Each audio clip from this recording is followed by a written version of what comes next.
Assalamualaikum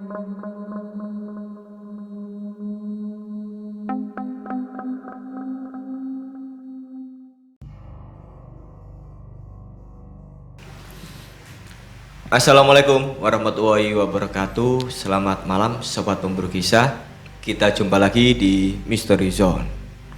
Nah, sebelum kita mulai ke cerita, ada baiknya yang belum subscribe silahkan di subscribe agar tidak ketinggalan kisah-kisah kami selanjutnya. Oke, dan Kang Surya, malam hari ini kita membawakan kisah horor proyek lagi ya Kang Surya. Ini dari Pak Diripto, ini kejadian baru saja sih 10 tahun yang lalu mungkin ya, 2012. 2012. Ya. Ini posisi Pak Diripto sudah mulai eksis di proyek ya Kang? Iya, sudah pengalaman proyeknya cukup banyak ya. Jadi mandor kayaknya. Ya, dan ini ada hubungannya dengan salah satu anak buahnya kalau nggak salah Kang. Iya, betul. Monggo Kang Surya dikisahkan untuk sobat pemburu kisah apa yang terjadi pada kisah Pak Diripto kali ini. Oke, jadi kisah ini kejadiannya tahun 2012 Pak Cek. Waktu itu Pak Diripto ada pekerjaan, dia itu membenahi sekolah gitu, ya kayak semacam rehab gitulah. Tapi karena seperti yang cerita-cerita sebelumnya ya, Pak Diripto ini kan kalau ada pekerjaan yang berhubungan dengan sekolah atau aktivitas yang sehari-harinya selalu terpakai, mereka itu baru bisa maksimal bekerja itu kalau malam hari alias lembur. Nah, pada hari itu, kejadian saat itu Pak Diripto juga kejadiannya itu waktu pas lagi asik-asik lembur. Pak Diripto ini waktu itu punya banyak anak buah ya. Nah, kebetulan salah satu anak buahnya ini, sebut saja mungkin Joni atau siapa gitu ya, dia ini masih muda, orangnya juga rajin, terus kerjanya juga semangat. Tapi memang Pak Diripto ini sudah dari awal itu punya rasa. Pak Diripto kan orangnya juga agak peka gitu ya, agak paham lah sama hal-hal yang mistis gitu. Joni ini kayak punya pegangan Pak Cik. Dan itu Pak Diripto sudah pernah mengingatkan, walaupun entah itu dipatuhi atau tidak dipatuhi, itu kan haknya Joni. Jadi Pak Diripto itu kayak semacam hanya memberi warning lah waktu itu, hati-hati dengan apa yang kamu bawa, tapi perkara nanti kamu bawa atau kamu tinggalkan itu hakmu, aku cuma ngingetin aja. Nah, Joni ini punya semacam pegangan. Jadi entah itu benda, entah itu apa ya, dia itu menyebutnya, kalau orang Jawa Timur itu nyebutnya sikep atau pegangan Pak Jack. Tapi ini bukan untuk kayak kekebalan atau apa gitu. Itu hanya benda yang punya daya magis, itu hasilnya itu kayak aji pengasihan gitu. Jadi disukai oleh lawan jenis. Lah Joni ini sudah cukup lama kayaknya punya pegangan itu Pak Jack. Nah, akhirnya setelah Pak Diripto paham ya, dia tahulah anak buahnya yang dia bawa ke proyek itu wataknya seperti apa, terus kebiasaannya seperti apa. Bukan hanya sekedar skill bertukang atau bekerjanya itu apa saja, ini orang tukang cat, ini tukang kayu, ini tukang batu. Tapi Pak Diripto itu ya karena dengan kepekaannya itu tadi, dia itu paham orang-orang yang dibawanya ini sebenarnya apa saja sih dalam tanda kutip mainannya mereka itu. Nah, akhirnya ya salah satunya ya si Joni ini tadi. Nah, ketika mereka siang hari pekerjaan tidak bisa maksimal karena area mereka bekerja itu masih dipakai aktivitas sekolah anak-anak, mereka baru bisa bekerja dengan optimal itu ya setelah anak-anak itu pulang, terutama pada malam hari. Jadi mereka itu aktivitas lembur itu sangat dioptimalkan oleh Pak Diripto dan timnya. Dan pada waktu itu kira-kira setelah mereka baru saja selesai bekerja Pak Jack ya. Nah, Joni ini kebetulan mau ke kamar mandi gantian sama teman-temannya. Joni ini punya benda yang tadi saya ceritakan itu, dia itu selalu disimpan di dalam dompetnya Pak Jack. dan itu selalu dia bawa terus menerus, walaupun dompetnya itu ya mungkin nggak ada uangnya atau apa gitu ya, dia selalu bawa terus menerus, kecuali satu, tiap masuk kamar mandi benda itu selalu tidak boleh dimasukkan ke kamar mandi, katanya sih seperti itu katanya Pak Diripto. Nah, Joni ini sebelum pergi ke kamar mandi, dia itu menemui salah satu sobatnya, ya tukangnya Pak Diripto yang lain lah, ya sebut saja namanya Udin. Jadi Joni ini berpesan kepada Udin, Din, aku tak ke kamar mandi dulu ya, titip dompetku. Ya seperti biasanya lah, kamu kan tahu dompet ini kayak gimana. Iya aku paham, sudah wes titipkan aku, kamu mandi dulu aja, aku tak duduk-duduk sambil dengerin musik sambil istirahat gitu. Ya biasanya kan orang-orang tukang ini bergantian pergi ke kamar mandi ya, sebagian lagi mungkin membeli makan untuk mereka makan malam, sebagian lagi ya aktivitas mandi, membersihkan diri. Lah si Udin ini lagi dengerin lagu-lagu dari MP3 atau apa gitu. Sampai akhirnya Joni ini di kamar mandi. Nah, dia ini waktu mandi itu merasa kok tidak seperti biasanya ya mandi. Biasanya ya tiap malam aktivitas mandi di kamar mandi ini kan ada beberapa bilik kamar mandi ya di sekolahan yang mereka kerjakan itu. Kenapa kok malam ini kok air ini terasa sangat dingin banget. Jadi Joni tidak merasa kayak hal normal sekali Pak Jack. Akhirnya karena merasa tidak nyaman, dia itu mempercepat aktivitas mandinya. Dan itu memang dia tidak bercerita kepada siapa-siapa apa yang dia alami di dalam kamar mandi. Itu pun ceritanya ketika semua kejadian sudah berakhir gitu.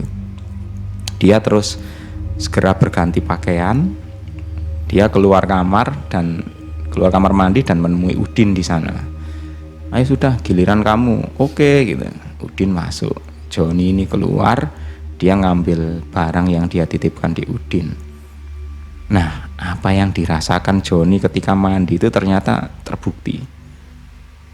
Benda pegangan dia yang dia simpan di dompet ini tidak ada. Tiba-tiba lenyap dan menghilang. Akhirnya ya Joni waktu itu punya pikiran, jangan-jangan tadi itu aku merasa mandi gak nyaman ini karena benda peganganku ini mau diambil sama si Udin gitu. Akhirnya Joni dengan perasaan yang setengah emosi, setengah memendam kemarahan, berkecamuk dan lain sebagainya, dia itu menunggu Udin ini mandi sampai selesai. Begitu Udin selesai mandi, ditegurlah dia sama Joni. Kemana barangku yang di dalam? Loh, nggak tahu kan ada di dalam. Nggak ada ini, tak lihat sudah nggak ada. Kamu ambil ya? Loh, ngapain sih aku ambil barang-barang gitu? Bukannya aku kayak kepingin seperti dirimu lah. Aku sendiri nggak terbiasa dengan hal seperti itu gitu, katanya Udin seperti itu. Lah Joni karena mungkin dari sebagian banyak teman kerja yang ada di situ, anak buahnya Pak Diripto, yang tahu betul kebiasaan dia ya si Udin ini. Jadi ya nggak mungkin lah ada orang lain yang tahu bahwa dia menyimpan sesuatu di dalam dompetnya kecuali si Udin. Akhirnya ya sempat mereka berdua berdebat. Si Udin pun ya merasa karena dia tidak melakukan apa-apa, ya dia terus membela diri. Sampai akhirnya perdebatan itu ditengahi oleh beberapa tukang yang sudah tua ya, yang sudah sepuh, yang lebih senior. Akhirnya dua orang ini bisa dilerai dan Udin pun disuruh, ya sudah kamu cepet-cepet beresin itu area depan itu, lampunya dinyalakan semua, jangan sampai nanti penjaga sekolah yang nyalakan lampu, wong kita sudah diberi kebebasan untuk bisa nginep di sekolahan kok malah kita nggak bisa ikut menjaga sekolahan. Ya itu sebenarnya alasan Pak Diripto aja supaya dua orang ini terpisah gitu. Ya akhirnya orang-orang yang lain gantian mandi, Udin keluar nyalakan beberapa lampu, bantuin penjaga sekolah yang pada malam itu hanya seorang diri di sana. Lah si Joni ini masih mungkin penasaran ya bagaimana barang yang dia punya bisa menghilang seperti itu saja, siapa yang mengambilnya. Dia pikirannya sudah nggak karu-karuan lah, karena mungkin dulu dia mendapatkan benda itu dengan perjuangan yang nggak mudah ya. Jadi ya Joni ini sangat emosi, Dia menunggu di area dalam bedeng tempat mereka menginap sambil kayak marah gitulah, marah yang dipendam dalam hatinya. Nah, ketika mereka semua sibuk dengan aktivitas masing-masing, kebetulan di situ kan ada salah satu anak buahnya Pak Deripto ya. Ya sebenarnya tukang yang sudah sangat senior, usianya lebih tua dari Pak Deripto, tapi dia ini tiap kali Pak Deripto ada pekerjaan yang terkait dengan finishing terakhir proyek, orang ini selalu diajak. Mungkin teman-teman yang sudah menyimak kisah Pak Deripto sebelumnya sudah kenal. Namanya ini Mbah Harjo. Jadi Mbah Harjo ini salah satu tukang Pak Deripto yang paling diandalkan, baik diandalkan di pekerjaannya karena dia orang pekerjaannya itu benar-benar rapi, dan juga diandalkan dalam hal non teknisnya. Nah, Mbah Harjo ini yang waktu itu lagi di luar, ya mungkin lagi asik-asik nunggu gantian mandi ya. Dia itu langsung menghubungi Pak Deripto sambil ngomong, "Joni neng di, Joni kemana?" gitu. Ya ikut tadi Pak, habis ribut sama Udin, ini sudah tak suruh pisah 2 orang ini biar gantian, Udin yang keliling bantuin penjaga sekolah ngeceki lampu. Nah, Mbah Rejo langsung ngomong, "Jangan biarkan Joni sendirian, kayaknya dia sendirian itu di dalam bedeng gitu." "Loh kenapa Mbah?" "Ya sudah yuk ke sana yuk." Nah, Mbah Rejo ini sudah merasa ada suatu hal yang nggak beres ini. Belum sampai mereka bergegas menuju bedeng tempat si Joni lagi marah-marah emosi tadi, teman-temannya Joni yang ada di sana ini semua bingung, termasuk tukang kuli dan semua lagi antri di kamar mandi ini. Mereka itu berteriak-teriak nyari Pak Deripto. Ya ada juga yang sempat berteriak, "Pak De, tolong Pak De, ini Joni kenapa ini?" Kaget. Pak Deripto sama Mbah Rejo cepet-cepet ke sana ya. Dan di sana itu menurut cerita orang-orang sebelum Pak Deripto datang, Joni itu tiba-tiba terdiam. Dia itu kayak suaranya itu seperti binatang gitu, menggereng Pak. Menggereng, dan entah apa yang terjadi dengan Joni ya. Orang-orang ini kan tiap malam itu kan biasanya kalau lembur, setelah lembur itu kan mereka beli makanan nasi bungkus ya untuk jatah mereka makan malam.